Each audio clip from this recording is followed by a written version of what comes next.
Welcome to my humble little office. My name is R. Keith Andrews. I am a spiritual guide and paranormal adept. And today we're here to talk to you about some of my experiences with off-worlders.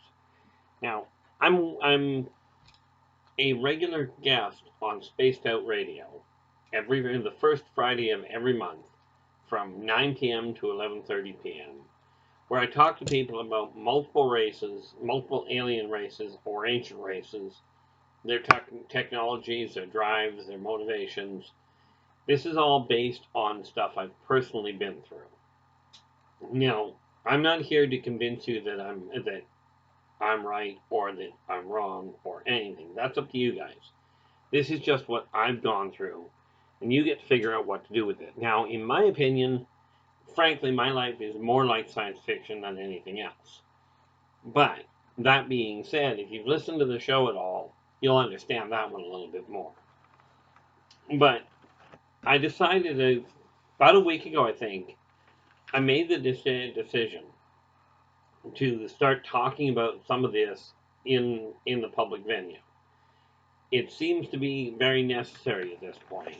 So we'll start off with one race that virtually anybody that's ever heard anything about off-worlders or ancient races. Let's be clear here. To me, I separate different races as off-world and ancient. Off-world are ones that started off out in outer space, somewhere off the planet. Ancient races are ones that evolved here on Earth. Okay, so the first race I'm going to deal with, and pardon the artwork, I am not what we call an artist. Well, technically, I guess I am, but definitely not a good one. Anyway, I'm sure you recognize that little face. That would be a Grey, also known as Zeta Reticuli. Okay, as in the planet they're from. Now, virtually anybody that has any connection to alien races, whether it's through science fiction stories or whether it's through personal experiences or what you think are alien dreamscapes, Greys are the normal people that most people have heard of. Now, the best rendition I ever saw in my entire life, aside from live, of a Grey was on Steven Spielberg's The Close Encounters of the Third Kind. Best rendition I've ever seen of both the Greys and the other half of the Greys, which is the controllers. Now, the Greys themselves are somewhere between 3.5 and 4 feet tall, kind of gangly little individuals. Okay, they only have 3 fingers and a thumb, so all their mathematics is done in base 8, which may be part of where people run into a little bit of complication calculating what they run and what they work with. Okay, so now the little guys, the 3.5 to 4 footers, okay, are the scientists. There are 3 different branches of them. The majority are simply scientists. They simply are researchers. Okay, now the tall, gangly ones that are 5.5 feet tall, about the same facial configuration, they are the controllers. They're the ones that dictate what research projects are set out upon, how abductions are dealt with, who's picked up, who's sent back, that sort of thing. Well, more to the point, they pick out which group goes to do it. The scientists figure out which people. Okay. Now, that said, this is simply your standard everyday run-of-the-mill saucer. This is what these guys run around in to do their collections. And again, pardon the artwork, but hey, what the heck. Okay. Considering my obvious lack of talent with artwork, we work with what we got. Now, the Greys come from a world that is very overgrown, much like Earth and the Earth-style rainforest. Except, with the Greys, their home world is, most of the trees are heavy flowering trees. Now, you don't have to worry so much about the animals on Zeta Reticuli, but I will tell you this. The plants will kill you. Okay. So, well, probably not okay, but we'll work with that. Anyway, to be clear, the Greys are not a dying race. They are not, from my experience, they are not a bunch of clones that are running out of carbon copy type stuff. Okay, their race is quite well and quite alive. It is involved in a lot of the different aspects of what is called the Galactic Consortium, which is the overall governing body, and that's for another video. Okay, I think we've already covered that once, but that's okay, we'll go back to it. Anyway, the Greys are very much interested in human DNA, but let us be clear, the blood type is not the thing they go after. Okay, blood type is only relevant in certain experiments or certain research projects. And various different races have different ones on the go. But the Greys are looking for a wide array because they are the ones involved in the hybridization program. Again, we did a video earlier on hybridization. Okay, and we will revisit it at some point. But if you've ever seen a mark like this, it'll be about a 1/4 inch in diameter. You know, from the points of the triangle. 1/4 inch, maybe a little less. I really am not good with measurement on that end, but it has 3 little holes. It kind of look like little red dots. Okay, and then this thing will be a little red bar. This is the mark made by this funny little machine here. Now this is a picture of the Dexospanalizer, which is the item that they use to turn around and make the withdrawals. Now the three needles on the top are what they use to pull out the fluid. Okay, to pull out their skin sample, their blood sample, and the intramusculature all at the same time. This little bar at the bottom, the little needle right at the bottom of it, okay, is designed to put an implant tracker. Now, what's the tracker for? The tracker is used for tracking the location of whoever they've taken samples from. Okay, watching migratory patterns. But with the Greys, they developed a way with their technology, using the subquantum magnetic flux. Okay, in their technology, they are able to track emotional states based on stress levels at phenomenal distances. And it's this kind of information that they utilize to find the particular matches that they're looking for. Okay, now the reason for this is the hybridization program itself is designed to combine two races and thereby grow cultural interpreters. Okay, and like we said, we've got another video for that. Okay, but the Greys themselves, they have a essentially a socialist government. They don't have what Terrans consider money. By the way, Terrans are people that live on Earth. Okay, so the Greys, they take care of their entire society together. But the head of their socialist group, of their socialist government, is a matriarch. Okay. And the reason that it's a matriarch is because of one little detail. The society is built with the women deciding, with the females deciding what is best for society as a whole, while the males are there to help with the scientific research, with the protection. As we said, the plants and the animals on their homeworld are volatile. Okay, so the males are a little bit more geared towards defense, towards the defensive side and the scientific side of it, The females are trained for the social side. They've got a better temperament for it. Now, if you notice with them, these great big black eyes that they've got, that's because they are low light sensitive.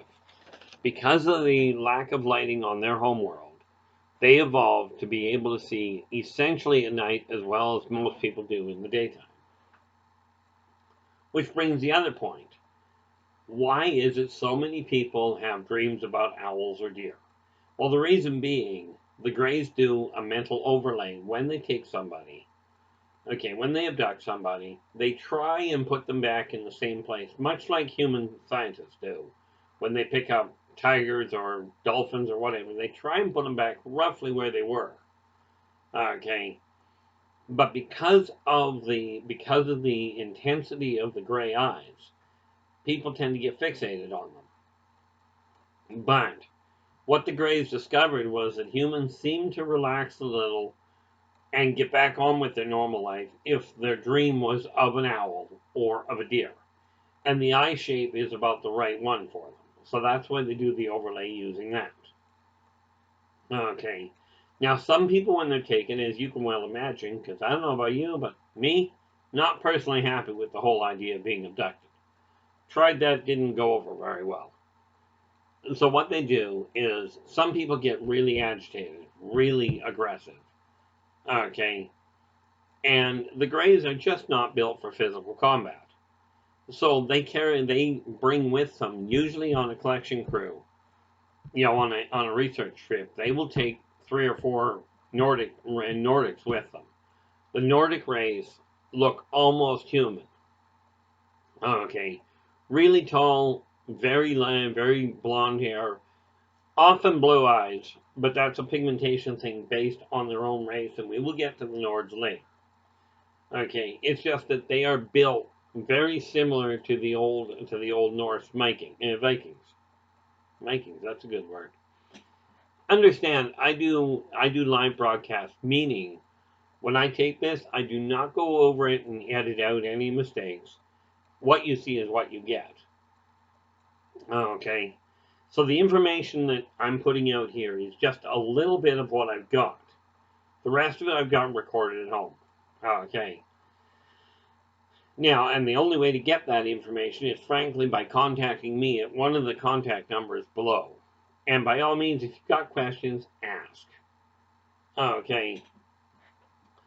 Now, the reality of it is, if you'll notice, now I know the artwork's terrible, but that's okay. That's supposed to be a nose in the middle there.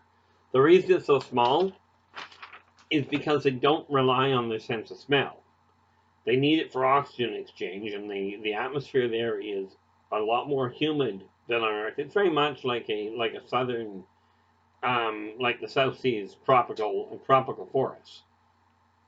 Very high in humidity, very warm. Okay, so the nose is a little on the smaller side. Okay, they put the overlay there so when they put people back, they can, they can get them into the right place, into where they were. Now understand, Greys come from literally millions of light years away. Okay, like they are way and gone out the other side of the end.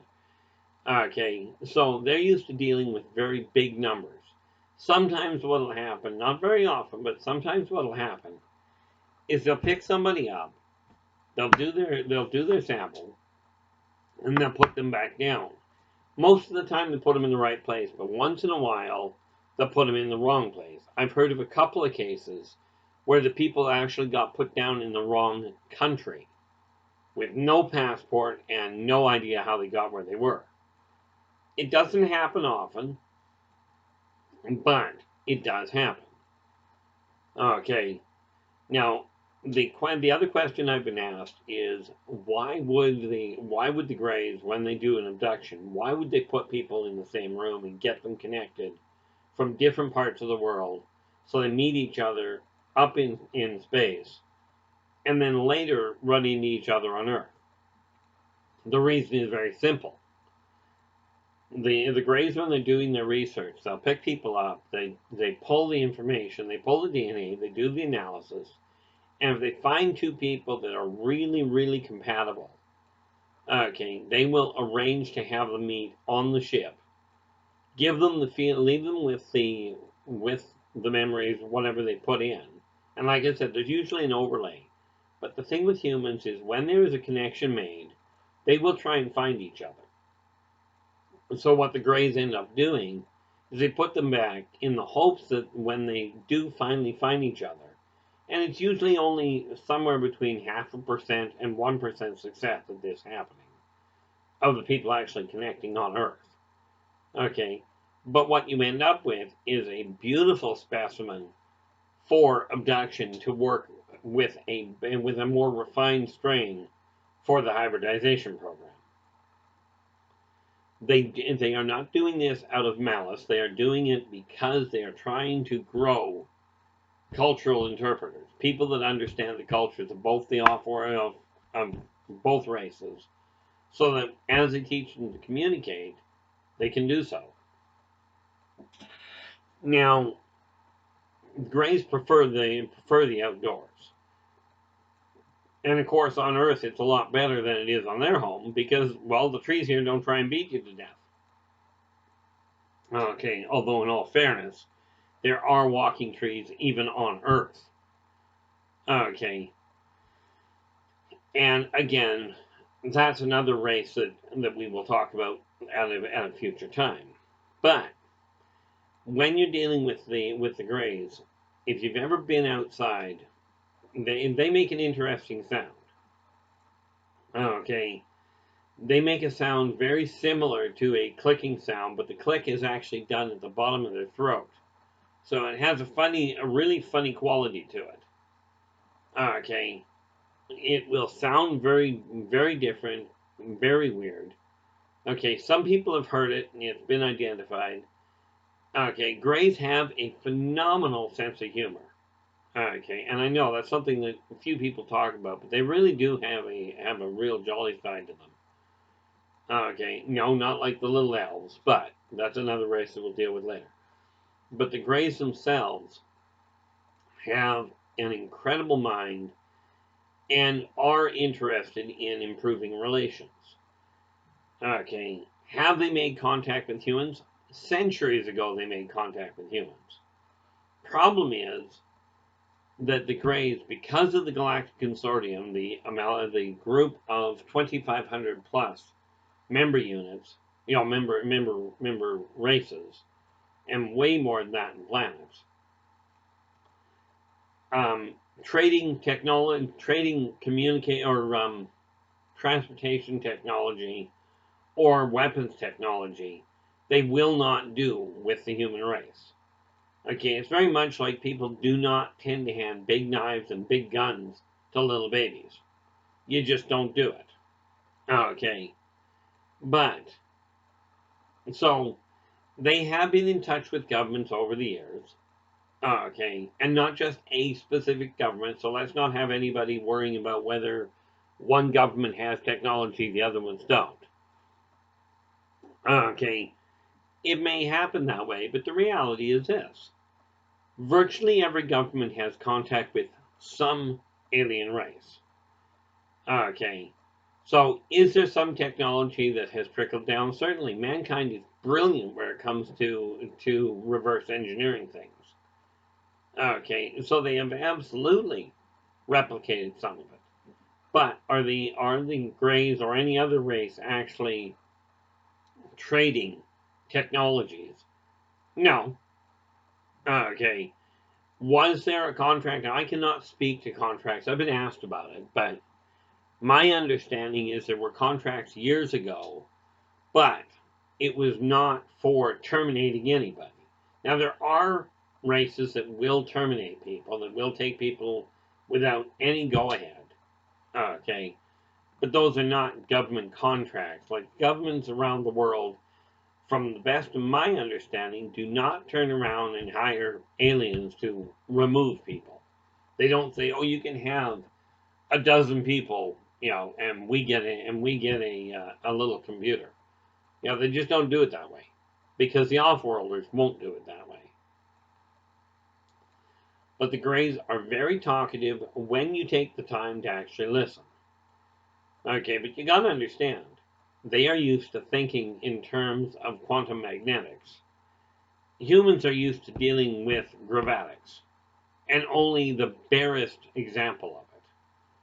Okay, humans are still trying to figure out how gravity works. These guys have figured out how to manipulate it quite well. Okay, funny thing is, the Greys work with technologies that supersede, they overwrite everything mankind has. Okay, now some of the movies out there are fantastic. Okay, some of the movies that you see, like, and I think I mentioned it earlier in here, Steven Spielberg's Close Encounters of the Third Kind is the best rendition of Greys that I have seen on a movie. Okay,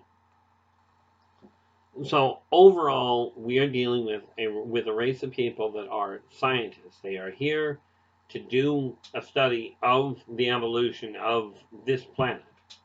And the database on Earth in the Sol system is phenomenal. Therefore, they do want it protected, and there are rules in place to avoid any race stepping in and taking over.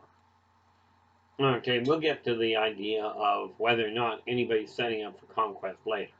Right now, we're just going to deal with a few of the races, the Greys being the first one. Okay, now, like we said, this is only the tip of the iceberg of what we're sitting on. But, that said, if you have questions, or more to the point, when you have questions, there's a number of ways of contacting me listed below in this video. So if you've enjoyed it, please give us a thumbs up. Subscribe to our channel so that you can get the rest of the videos as they come out. Okay. And I think at this point we're going to just tie this off and bring to a close. So until we talk again, take care of yourselves and each other, and for pity's sakes, stay positive.